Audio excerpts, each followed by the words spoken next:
Shalom, shalom, queridos amigos. Bienvenidos un día más a Israel a Diario. Hoy es miércoles 16 de octubre, 14 del mes de Tishrei. Llevamos 376 días de guerra todavía, con 101 rehenes en la franja de Gaza, y al anochecer de hoy comenzará Sukkot, la fiesta de las cabañas, otra festividad que vamos a celebrar, entre comillas, a la sombra de la guerra, con atentados, sin los rehenes en casa y con medidas de precaución extrema. Vamos a ver qué nos dicen hoy las primeras planas de los diarios aquí en Israel. Comencemos por Maariv, que abre su edición de hoy con el titular Sukkot en alerta máxima, y la imagen de la ruta número 4 aquí en Ashdod, donde se produjo el atentado del que alcanzamos a informar ayer cuando todavía no se conocían los detalles. La bajada dice: un atentado tras otro. El sargento primero Adir Kadosh, de 33 años de edad, fue asesinado por un terrorista en la ruta 4 a menos de un mes de su casamiento. En realidad, el atentado comenzó en la ruta 4 a la altura de Yavne y finalizó cerca de Ashdod porque hubo persecución, tiroteo. El atacante, un palestino oriundo de Jebalia, en la franja de Gaza, que había entrado en forma ilegal a Israel y fue neutralizado por un civil con permiso para portar un arma. Máxima tensión y alerta en la policía, dice el diario, y todas las fuerzas de seguridad de cara a la festividad y las actividades de los próximos días. El terrorista fue identificado como Muhammad Darduna, de 28 años de edad, que, como decíamos, vivía ilegalmente en la margen occidental, aunque había nacido en la franja de Gaza, y la investigación inicial indica que el atacante caminaba por un costado de la ruta donde había una patrulla policial. Los oficiales lo llamaron para realizar un control y cuando se acercó a ellos comenzó a disparar en primer lugar contra Adir Kadosh, la víctima fatal. El civil que disparó contra el terrorista es un paramédico voluntario de Maguen David Adom, la estrella de David Roja, que pasó por el lugar y entendió lo que estaba sucediendo. Habitualmente estos días de Sukkot, entre el primero y el último, lo que se llama Hol HaMoed, son días de festivales y de paseos, de actividades en la naturaleza, pero tal y como están las cosas, tendremos que ir viendo cada día qué actividades, y en cada momento diría yo, qué actividades se van a poder realizar siempre en base a las instrucciones de Pikud HaOref, de Defensa Civil. El diario Israel Hayom nos lleva hacia otro aspecto de nuestra realidad del que se habla mucho en estos días y lamentablemente se seguirá hablando: la realidad en el norte del país, los misiles de Hezbollah y el ataque israelí a Irán, que sigue pendiente.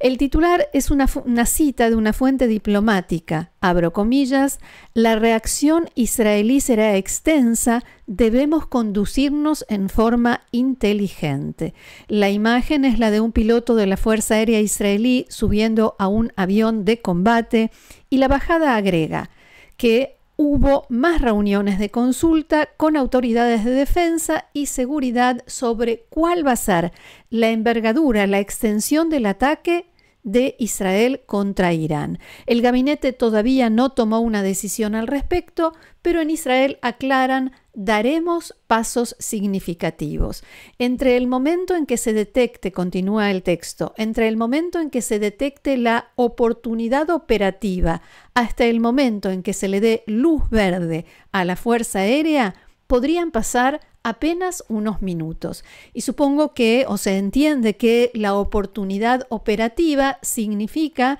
el momento adecuado, el momento exacto para atacar el objetivo que se haya elegido. Ya pasaron más de 2 semanas desde el ataque de Irán con casi 200 misiles balísticos contra una gran extensión en Israel y seguimos entre informes que dicen que Netanyahu le prometió, o sea que el primer ministro israelí Netanyahu le prometió al presidente norteamericano Biden que no va a atacar infraestructura militar, infraestructura nuclear y petrolera de Irán, y desmentidas, y en las últimas horas comenzaron a llegar a Israel componentes del sistema de defensa aérea THAAD que Estados Unidos está enviando para el caso de que Irán reaccione a la respuesta israelí y vuelva a atacar. De acuerdo con el diario Yediot Aharonot de hoy, hay informes según los cuales la llegada de esta batería de defensa aérea se considera parte de la coordinación entre los dos países y no se descarta que el gobierno norteamericano haya puesto como condición, o sea, le haya dado a Israel este sistema a cambio de la promesa de Netanyahu de no atacar el programa nuclear iraní. Según la agencia de noticias Associated Press, de todas maneras, no hay ningún acuerdo firmado ni garantías formales, así que tampoco es seguro que Israel vaya a cumplir con esta condición.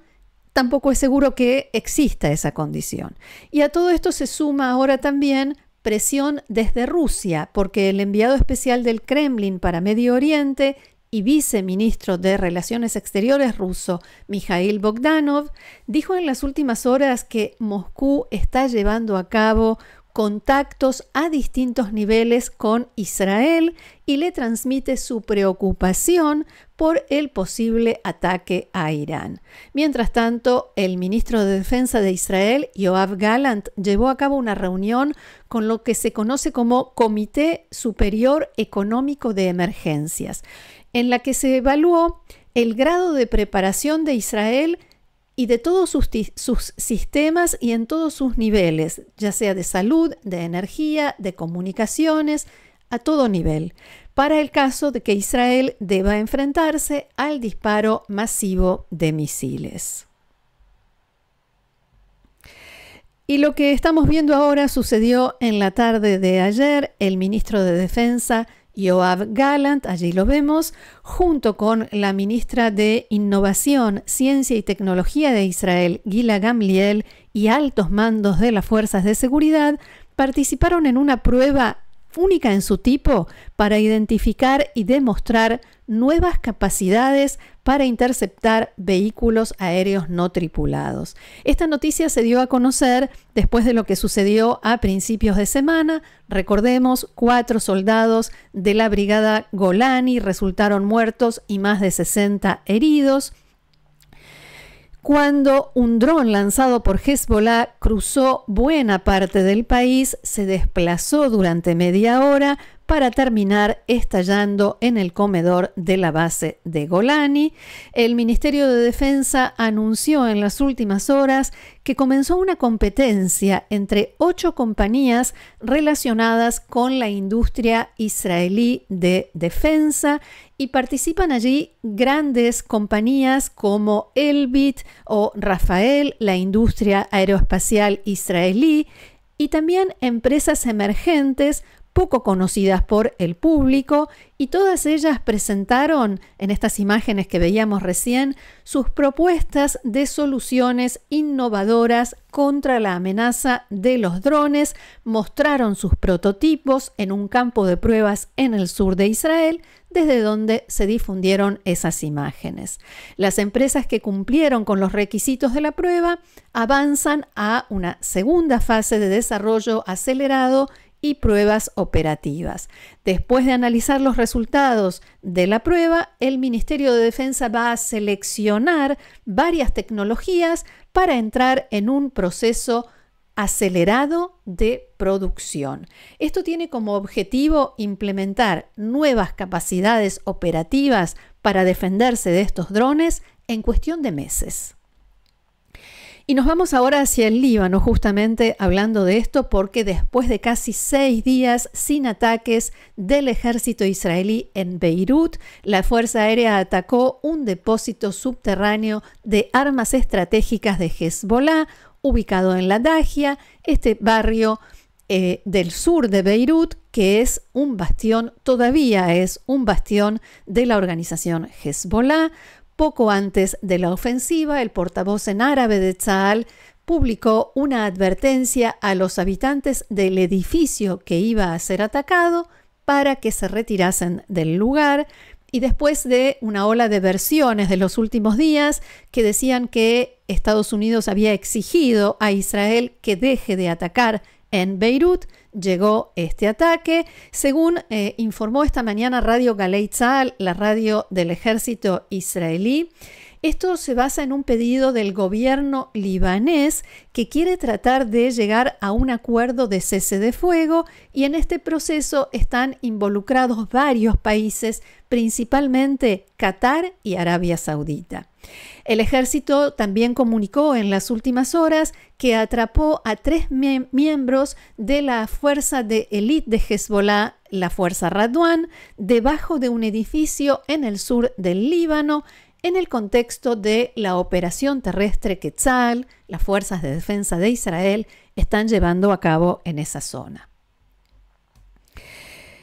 El comunicado indica que estos terroristas estaban atrincherados en un sótano y tenían muchas armas y equipamiento para una larga estadía, y el portavoz de Tzahal publicó también lo que estamos viendo, que es el interrogatorio realizado a uno de los terroristas de la unidad Radwan, que fue atrapado por los soldados israelíes y que describió un panorama de caos dentro de Hezbollah en general y en particular en la unidad Radwan. El terrorista relató que los demás, todos los que estaban con él, habían escapado, y cuando le preguntaron por qué, dijo que porque tenían poca fe, porque habían decidido unirse a Hezbollah por el dinero que recibían y no por una convicción ideológica.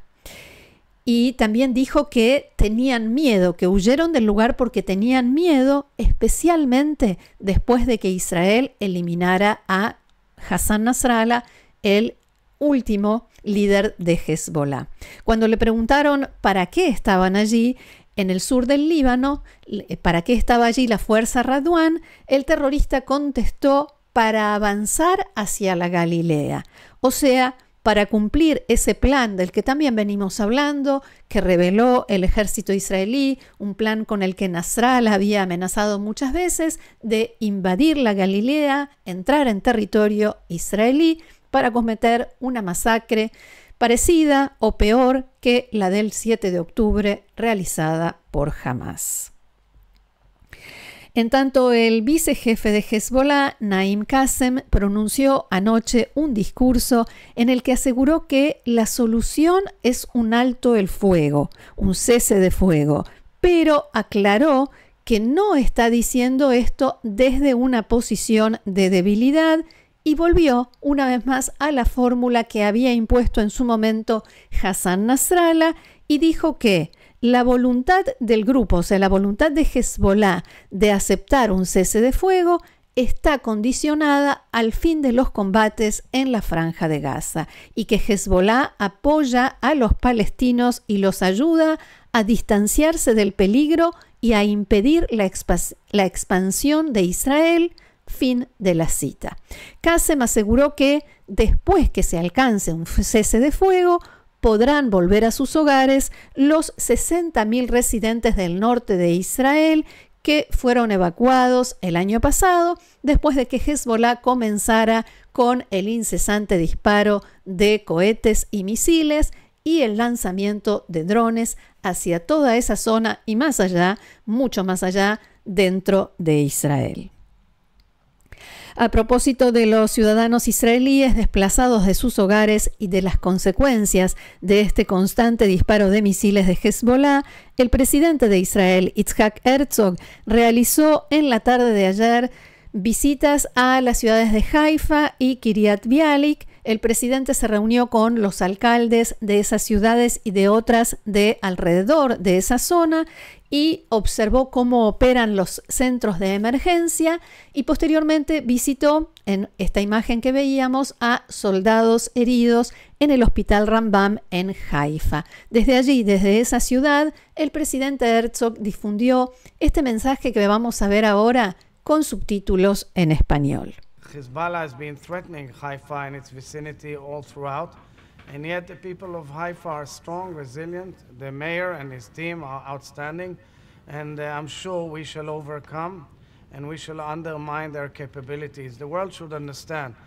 that we are offered time and again to reach an amicable solution on the border with Lebanon. Unfortunately, Hezbollah refused time and again, and today Sheikh Naim Qassem threatened again and again to link the situation in Lebanon to other frontiers. So let me tell the people of Lebanon, you are paying the price for a vicious regime of terror headed by Hezbollah. You are paying the price instead of good, decent life of a country that was once the pearl of the Middle East. Lebanon, now you're paying the price, and the price is getting heavier and heavier. And I think pressure on Hezbollah is imminent. On Iran is imminent, and world community should confront them strongly and demand an immediate solution and an exit from this war by way of securing a silent and a peaceful border between us and Lebanon. תודה רבה לכם. Voy a volver ahora a las tapas de los diarios porque cambiamos de tema, nos vamos hacia el sur, a la Franja de Gaza, y lo que vemos es el diario Haaretz, cuyo titular de hoy dice: Estados Unidos condiciona la transferencia de armamento a que Israel amplíe la entrega de ayuda humanitaria a la Franja de Gaza. El gobierno norteamericano señaló que en el último tiempo se ha registrado un marcado deterioro en la situación humanitaria en la Franja de Gaza y exigen que cada día entren 350 camiones con ayuda humanitaria. Esto es una verdadera escalada, dicen casi todos los medios hoy aquí en Israel, en las malas relaciones entre el gobierno israelí y el norteamericano y especialmente entre el presidente Biden y el primer ministro Netanyahu, que se plasmó en una carta dirigida al ministro de Defensa Yoav Gallant y al ministro de Asuntos Estratégicos enviada por el secretario de Estado norteamericano Antony Blinken y el secretario de Defensa Lloyd Austin. En esa carta dicen que si Israel no permite la entrada masiva de ayuda humanitaria y mejoras significativas en la situación humanitaria en la Franja de Gaza en un plazo de 30 días, esto pondrá en peligro el suministro de armamento que recibe Israel de Estados Unidos porque la ley norteamericana les prohíbe entregar armamento a países que supuestamente no respetan el derecho internacional humanitario. Fuentes israelíes respondieron que sí entra ayuda humanitaria a la Franja de Gaza, incluso publicaron imágenes de los camiones. Sin embargo, según los norteamericanos, las cantidades no se ajustan a las exigencias, a las necesidades reales. Una fuente oficial israelí citada hoy por varios medios dijo que, abro comillas, Israel se toma este asunto en serio y tiene la intención de abordar las preocupaciones planteadas en esta carta con nuestros homólogos estadounidenses. Y vamos ahora a una noticia que no está en los diarios de hoy. Se dio a conocer un nuevo caso de espionaje en favor de Irán. El Servicio de Seguridad israelí arrestó a un ciudadano israelí, Vladimir Barjovsky, de 35 años de edad, habitante de Petah Tikva, que llevó a cabo varias misiones encargadas por la inteligencia iraní, entre ellas pintar grafitis, colocar carteles, recabar información, pero también acordó con Irán que iba a asesinar a un científico israelí a cambio del pago de $100.000 e incluso ya había conseguido un arma para cumplir con esa misión. Esta mañana fue llevado ante la justicia para extender la orden de prisión preventiva y se presentará en su contra una grave causa penal. Fuentes del Servicio de Seguridad dijeron que la seguidilla de casos de este tipo que se dieron a conocer últimamente muestra los constantes esfuerzos de Irán para reclutar y activar agentes para cometer atentados dentro de Israel. La última noticia que vamos a dar ahora también está relacionada con Irán, porque el ministro iraní de Relaciones Exteriores, Abbas Araghchi, llega hoy a Jordania antes de viajar a Egipto y Turquía, de acuerdo con el comunicado oficial que ya fue transmitido a través de la red X. Y durante la última semana, Araghchi visitó el Líbano, Siria, Arabia Saudita, Qatar, Irak y Omán. Hasta aquí nuestro encuentro de hoy. Muchísimas gracias por haberlo compartido con nosotros una vez más. Como dije al comienzo, esta tarde comienza Sukkot, la celebración de las fiestas de las cabañas. Mañana no hay diarios, no estaremos en el canal, así que me despido hasta el domingo. Les deseo un excelente fin de semana, sobre todo tranquilo y en paz. Hag Sukkot Sameach, feliz fiesta de Sukkot, que tengamos buenas noticias. Shalom.